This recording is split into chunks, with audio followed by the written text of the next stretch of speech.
Well,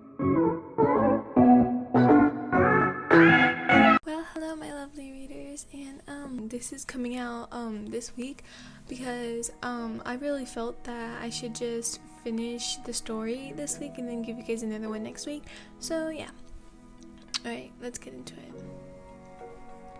Wrapping his arm around your waist, he walks forward, making you stumble a little as a nervous blush appeared on your face. What is wrong? Ciel asked, as if he didn't already know. Well, to be fair, he didn't. He had no idea he could make someone feel this way, feel so flustered, and was it domination you felt? You both stepped into the carriage that sat outside the manor, different from the one that had brought you. No, Meeks had taken that one home. This was Ciel's carriage. His family symbol lay upon the side of the wagon, and as you had taken notice, Ciel leaned close into your ear. It's time to go. Again, a blush appeared on your face, but you could tell he was just teasing. No, he truly had no idea how much hold he grasped within the few minutes of meeting you. Now inside the carriage, you looked out the window. The night sky is so beautiful tonight. Ciel glanced at you, but you were too focused on the stars to notice. However, Sebastian was not. He smirked, that same smirk he gave you in the manor. Ciel was getting impatient. He wanted to get the mission over with, and you acknowledged that about him. You could already tell he was the type of person to get things done as soon as he got the notification, much like you. Sebastian, when are we going to get that? Ciel said. You thought if once could kill, he would be the best damn partner for me. You shook your head, thinking about how it sounded. Not like that, just like an assassin partner, a friendly one. What was wrong? Ciel asked. You looked at him with startled eyes. You were not expecting him to speak to you during the time in the ride. Nothing, you whispered before returning to your thoughts. Could he be any more cuter? No, stop it, Listner. He's engaged and is probably very happy with her. Besides, this is just for the mission Your thoughts were cut short at the sight of the shorty Ciel extending his hand out to help you out of the carriage. We're here. Again, a faint smile appeared upon his face. It was fake, but you appreciated it anyways. You had heard about what he had been through as a child. That was one thing the Queen trusted her employees with, each other's backstories. Wait, does this mean he knows about Amber and Mama? Listner, Ciel said, now climbing up to the carriage to be at face-to-face level with you. You forced yourself out of your mind and looked down to the side. Oh, sorry, Ciel. Yeah, I do it too. Immediately picking your head up, you wanted to scream at him and yell that he didn't know anything about you, but you stopped yourself. What was it that made you feel so damn sorry for him? He's like me. You damn near gasped at what your inner voice said. Was Ciel that similar to you? You didn't even realize it. Well, he had just a bit advantage in height, and your hair color was different. No, that's not what you meant, and you knew it. Our backgrounds are different, and yet similar. We feel the same, and you felt his warm hands on your face making eye contact. He moved his hands down to pull you into a bear hug you could not escape from. I understand you.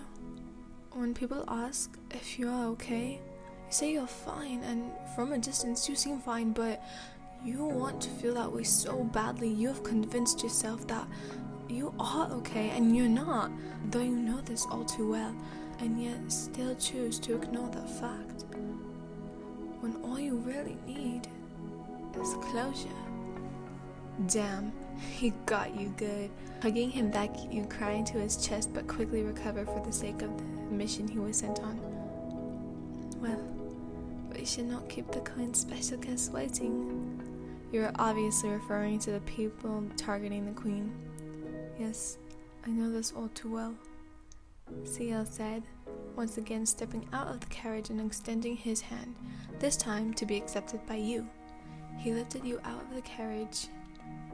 You know, Ciel started, with Sebastian following somewhat behind. I don't usually care this much for people, but as I said before, I understand what it feels like to be alone. I know how Sebastian. You stopped to glance at him, waiting for a response as to how this applied to you. He wondered if... He slipped another fake smile and said, "You know, help me." Catching a whiff of that fake smile, you wondered if what had just happened was all planned.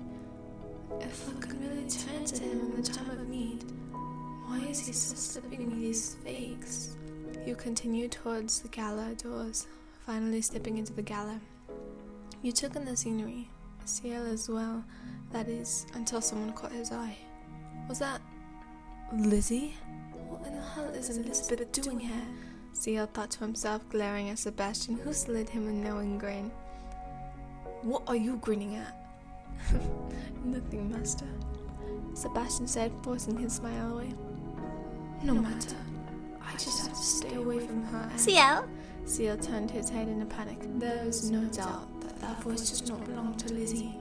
Listner, let us go. I think I heard something significant to my mission. You gasped at the sudden tug of your hand. Where are we going?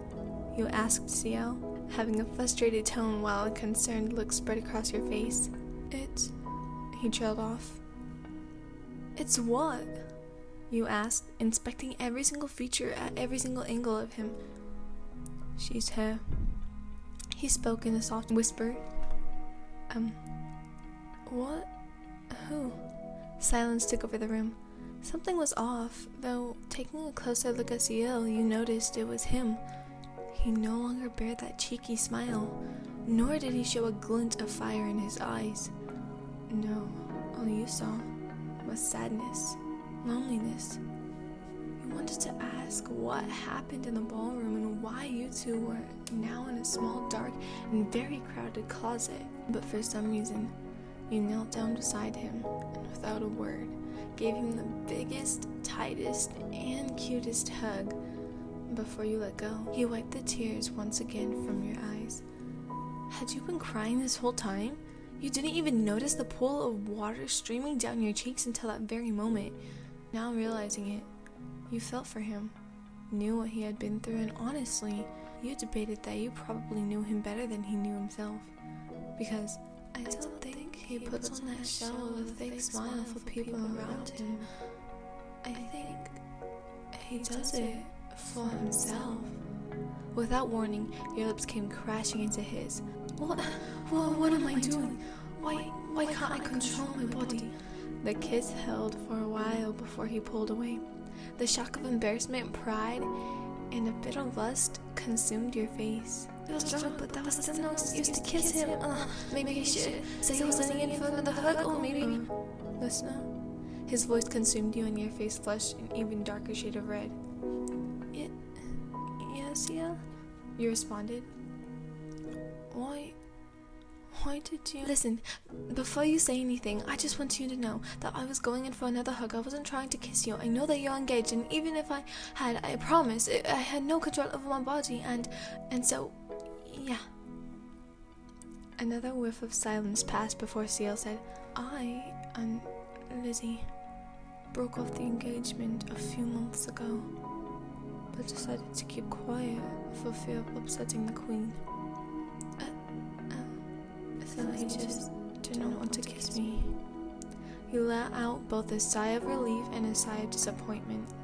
Your eyes had adjusted, so you sat looking at your lap, feeling a hand cup your cheek. You looked up. Ciel was leaning in closer. Realizing he must have got accustomed to the dark as well, you knew he was doing it on purpose. As his other hand grabbed the back of your head, he pulled you in, kissing you once more. It's not that I did not want to kiss you. It's just that I was shocked when you did, he said after pulling away. You said, your voice trembling along with your body as he was only an inch away.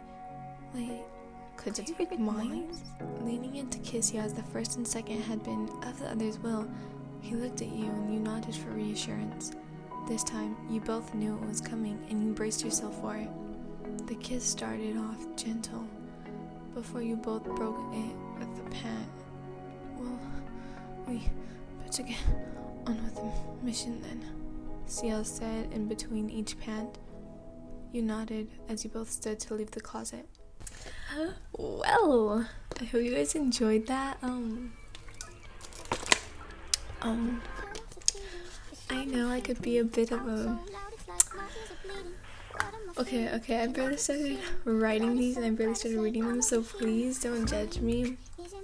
But yeah, I just want to let you guys know that I do write every single story that I read. I write them and I post them on Reddit.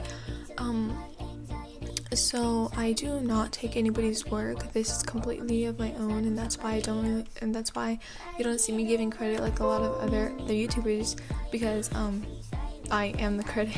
Wait, that doesn't make any sense. Because I write them myself. So yeah, I hope you guys enjoyed this Ciel Phantomhive X Listner fanfic B9 the final, because I know you guys wanted the ending and I wanted the ending as well. I'm going to post a poll on who I should do next, so you guys, like, as soon as I post this video, you guys will see the poll popping up as well.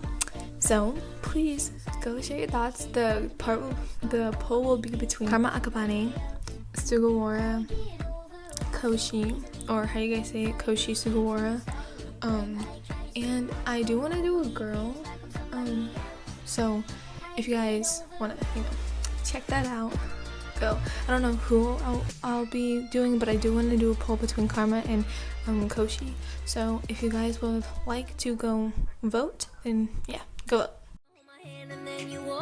You say you love me, then you don't. You keep me running and running around.